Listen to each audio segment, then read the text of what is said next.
Updates mga kawodi. Mga kawodi, update ako nito yung trabaho ko. Ayan po, kulang nito, ang kulang ani is bracing na naman. Ito wrap, ito yung loob kasi pwede lang wrap, tinting lihan na lang ito. Bracing at saka yung top nito is lagyan ko ng butas, yung sound hole. Yan po, sound hole ang kailangan nito.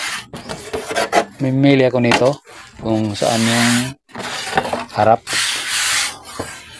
may scratch pa. Yan,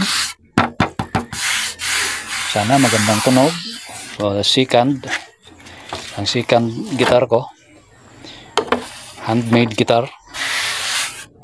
Namili ako nito kung alin yung harap ng guitar. Pwedeng ito, hindi halata yung dugtong. Ito yung mga dugtong po. Thank you. Lagyan ko ng